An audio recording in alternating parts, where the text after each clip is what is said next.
Vikings, let's win this game. Vikings fan, busy day for the team. The Vikings' early draft pick has a huge opportunity in 2026, and there's a young player trying to take advantage of an opening on offense after a departure and a retirement created space. That alone is already something to watch. There's a signing that just came in and shook up the internal competition. It is making the decision far from easy. At the same time, the franchise is making a major move off the field, and moves like that always come with consequences. Now hold on, because at the end of this sequence, there's a farewell that hits hard for anyone who's followed closely. There's a spot on offense that, I'm telling you, this isn't just any opportunity. This could shape how this offense looks moving forward. It's a real chance to climb the depth chart, build confidence, and actually start showing up in games. And it opened up almost out of nowhere, after a key departure and a retirement that changed the group.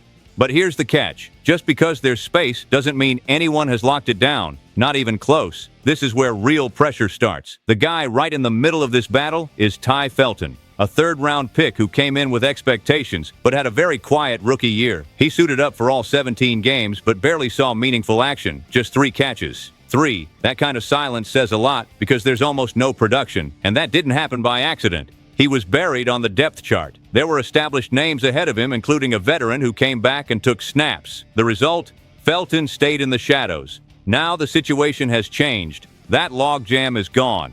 And now we get to the part fans either love or worry about, because this is where careers can take off or stall completely, because he has speed. He can stretch the field. That's real. It's part of his game. But practice is practice. Training camp is pressure. And there, you either show up or you disappear. One thing people are overlooking, he'll have to build chemistry with 2 quarterbacks fighting for the job, and that matters more than it seems. Every route, every timing, every read could decide whether he rises or fades away again. And it doesn't stop there. The team could still make another signing or even add someone in the draft. So that open spot could close fast. It's open today, but not guaranteed tomorrow. I want to hear from you. Do you think Felton can grab this role, or will they bring in someone else? Drop your take. And look, this is the kind of breakdown only people who follow this team closely really see. It's not just numbers, it's context. Because what comes next directly impacts who's throwing him the ball, and that changes everything. Quick ask. Subscribe to the channel and jump into the comments. Your voice matters here. Now things start getting serious, because this isn't just about fighting for a secondary role. This is different. This is leadership. This is control. This is the player who steps on the field knowing the entire game runs through him. And when a team decides to shake that up, expect a big impact. There was a signing that hit like a shock internally. And this is the kind of move that can redefine a season before it even starts. This wasn't just about adding depth. It was bringing in an experienced player to compete directly with someone already being groomed as the future of the franchise. That player is Kyler Murray. His arrival changes everything. And I'm not exaggerating. Because on the other side is J.J. McCarthy, who had been developing as the expected starter. But the performance wasn't consistent. There were injuries, mistakes, and games that left fans unsure of what they were watching. Then head coach Kevin O'Connell stepped in and was completely upfront with McCarthy. No sugarcoating. He made it clear the signing was about raising the level of the entire quarterback room. That says a lot. Because when you bring in a quarterback like Murray, you're not just creating competition. You're setting a new standard. You're basically saying, whoever is better plays. It does not matter the original plan. And if you look at it objectively, Murray comes in with the edge. More experience, more reps, and faster decision-making. There is also one key factor for this team: ball security. The Vikings win when they don't turn it over. That's been proven. And Murray has better numbers in that area compared to what McCarthy showed so far. But hold on. This isn't the end for McCarthy. Not yet. The coaching staff has pointed out his growth. Better practices, more consistent preparation, and even flashes in certain games. But fans know how this works. Practice improvement is one thing. Sundays are different. And there's another factor you can't ignore: health. Last season, it was a problem, and it cost them. So this signing isn't just about talent. It's about reliability, too. And that creates a strange feeling, like the team still doesn't fully trust anyone at the position. They're searching, testing, and adjusting. That can be good, or it can turn into chaos fast. Now think about it. Whoever wins this job will set the tone for the entire offense. It connects directly to that open role we talked about earlier. It shapes who grows alongside them, and that's where things start heating up. Because while this is happening on the field, there's a decision off the field that could impact the future even more, and maybe for longer than people expect. While everyone is focused on what's happening on the field, there's a major shift going on behind the scenes. And this is the kind of move that can quietly redefine a franchise. It is the kind of move that people don't always notice right away, but later realize it changes everything. Because this isn't about players. This is about who builds the team. The departure of the previous general manager caught a lot of people off guard. It wasn't a minor move. And what's even more surprising, the team didn't rush to replace him. That alone raises questions. They held steady. They handed things over to someone already inside. The person taking on that temporary role is Rob Brzezinski, a respected figure internally, someone who understands the structure and the inner workings. But so far, there's no confirmation he'll take the job permanently. And that's where things get interesting.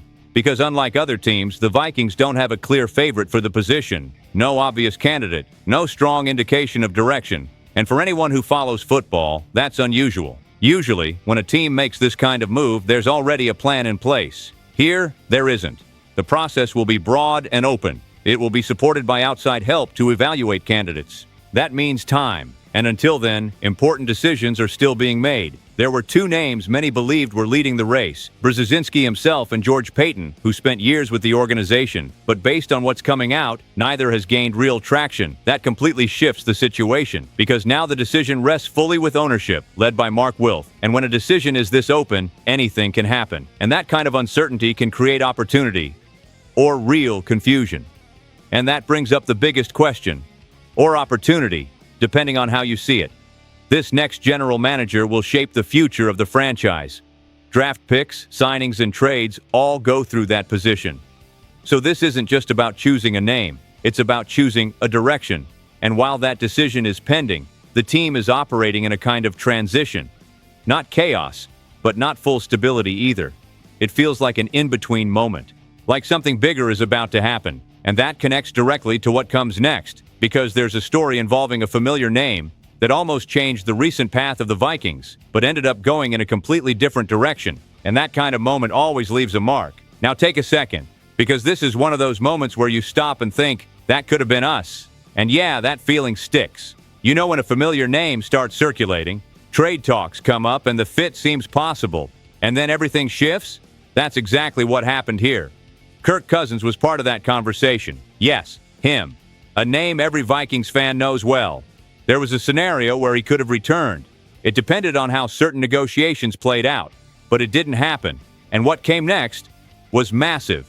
Cousins ended up signing with the Las Vegas Raiders. The deal is eye-catching, not just because of the total value, but because of how it's structured. 5 years, $172 million, but with details that reveal how these deals really work behind the scenes. There are guarantees, team options, and bonuses. It's one of those contracts that looks one way on paper and another in reality. And that's where it gets interesting, because this continues an incredible streak in his career. It marks the 11th straight season with fully guaranteed money in his contract structure. That level of security is extremely rare in the NFL. Now think about it. If things had unfolded differently, if that initial scenario had become real, the current story of the Vikings could look completely different. That classic what if, and those are the ones that stick with you. But at the same time, it shows something important.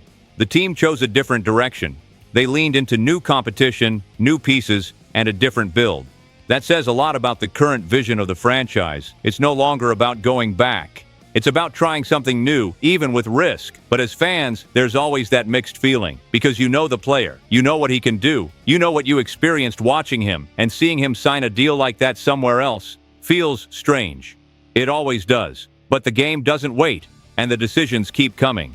And speaking of decisions that hit on a deeper level, what comes next isn't about money, competition, or strategy. It's about a farewell, the kind that makes you remember everything you've seen on the field. And that kind of moment always lands heavier. Sometimes football stops being just a game. It becomes memory. It becomes respect. It becomes that moment where you look back at everything you've witnessed. And this story is exactly that. A name that defined an era has decided to step away from the game. And when that happens, you feel it. A player who, even without spending his prime in Minnesota, still made an impact and was part of a strong defensive unit. We're talking about Stefon Gilmore, and this is no ordinary career. Super Bowl champion, Defensive Player of the Year, multiple Pro Bowl selections, one of the most respected cornerbacks of the last decade. When he arrived in Minnesota, he wasn't at his peak anymore, but he still delivered. He played solid football and contributed to a dominant defense. He also helped a team that competed at a high level. The numbers were there. Tackles when needed, an interception at the right moment, and most importantly, presence. Because some players change games, others change mindset. Gilmore was the second type. His retirement came through a personal message, a letter thanking family, coaches, and fans. It reflected on where he started and everything he built. It's the kind of message you read and feel that a chapter has truly closed. And that hits differently for longtime fans, because we saw him at his peak, locking down receivers, making plays, and being a reference point. And then suddenly, it's over. It's always strange, but at the same time, there's respect, a sense of completion, because very few reach that level. And for those who wear purple and gold, there's the memory of a player who, even for a short time, was part of something strong. Now, put everything together. A key position battle, a major signing shifting leadership, a huge front office decision still unresolved, a familiar name taking a different path, and now, a farewell like this. This isn't a normal offseason. This is a shift in direction, and that's where we need to pause, take a breath, because what comes next will define the future of this team, and that answer is coming sooner than it seems. And after all of this, you can feel it. The Vikings aren't just making small adjustments, they're reshaping the entire structure. The offense is searching for identity. The quarterback battle is wide open. There is a major front office decision still hanging, and in the middle of it all, cycles are coming to an end. That combination matters more than most people think. This isn't a normal offseason, this is a turning point. Either this team finds its path now, or it keeps knocking on the same door for another year. That's the reality. I want to hear from you right now. How do you see all of this? Do you trust this direction, or is something still bothering you? Jump in and drop your comment. Stay tuned. Skol Vikings, let's go.